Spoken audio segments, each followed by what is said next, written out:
Alright, so hello everyone. So ito yung naging itsura na nung ating Mark II na Bluetooth speaker. Okay, so ayan na, ilagay na natin yung ating dalawang, wait lang, patay mo natin yung ating mixer. Naka-mixer kasi tayo eh. So, ayan. So, nalagay na natin yung dalawang mid frequency. Ito pala, naayos ko na to, yung yukot niya. Gumamit ako ng parang clip. Tinusok ko, hinok ko. Yan, bumalik siyang ganyan. Tapos tweeter, and then, ayun, pinalitan na natin yung isang speaker niya. Nung dati, nakalagay dito yung, eto, yung woofer na speaker na 10 inches. Ngayon, hindi ko nagustuhan yung sound niya, mahina. Tsaka, pag nilalakasan ko, eto kaya niya. Pero yung isang woofer, hindi niya kaya, nagbabasag yung tunog. Kaya pinalitan natin siya ng dalawang 12 inches na subwoofer. So, yung mga sound test siguro lalay ko na lang yung mga reels na sound test kasi pani-copyright kasi yung mga music na ginagamit natin. So, yan.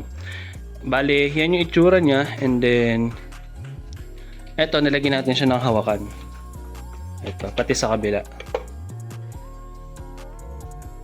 Ayan. Pagkatapos, yan, maganda yung sound niya, ma-bass. Tapos pag pinartneran pa natin siya ng mixer na merong equalizer, yan, tinimpla ko yung tunog. Ang ganda na ng tunog niya.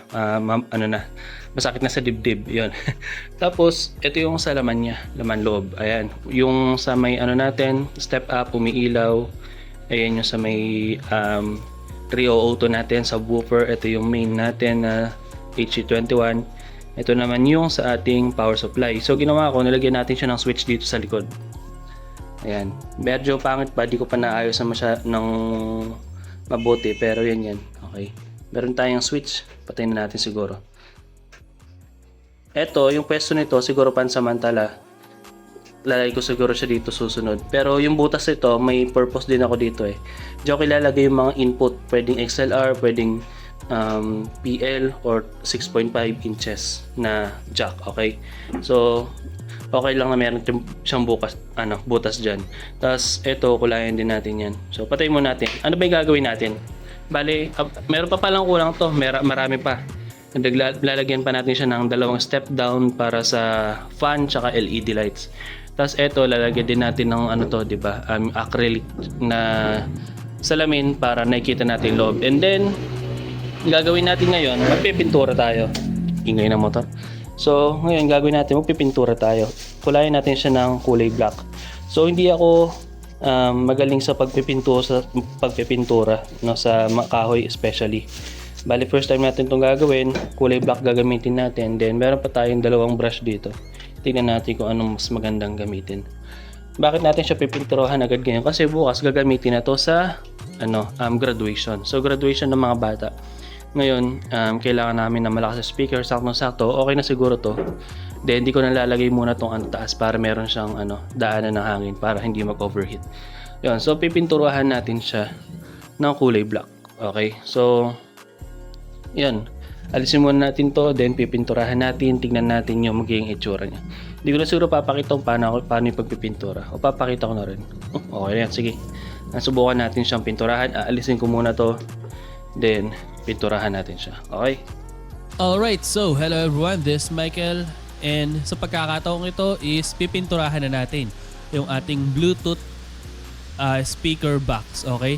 So ipipintura natin dito is black. So hindi na ako masyado magsasalita dito. Is napaka straightforward naman yung video. Disclaimer lang, no? Hindi ako professional sa pagpipintura ng mga kahoy. Last time ata nagpintura ako gamit yung brush is nung elementary pa ako. Yung pinagbabrush kami ng teacher namin doon sa mga grills doon. So, anyway, recommended na sana alisin nyo muna yung mga accessories sa kahoy, especially yung mga amplifiers natin and yung mga speakers. Pero dahil sa tinatamad ako dyan, hindi ko na nagawa. Okay? So, yeah. Alisin nyo muna yung mga speakers. Okay? Marami pa tayong gagawin dito sa sa speaker na to. Marami pa tayong i-update. So, yeah.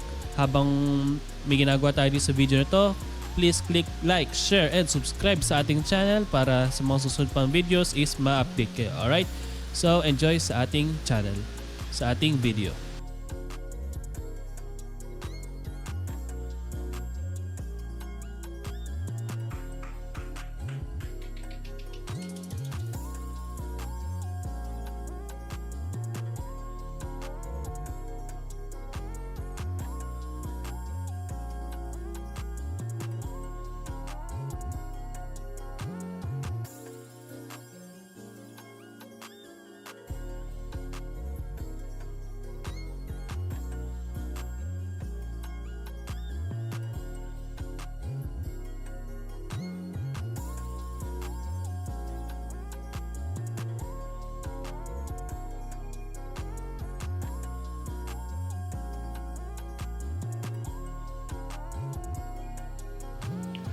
Alright, no. So, ito na yung kinalabasan ng pintura natin sa ating box. So, ayan, nakabit na natin to. Medyo basa pa yung pintura pero kinabit ko na yung mga speaker. So, ayan. Turns out to be not that great, no. So, honestly, di ko nagustuhan yung pintura lang kasi bukas na kasi ito gagamitin kaya kailangan ko na siyang pinturahan and wala akong time para makapag-research about paano magpintura sa kahoy. Pero I think mas okay na to. Then dito, ayan, malinis pa naman siya.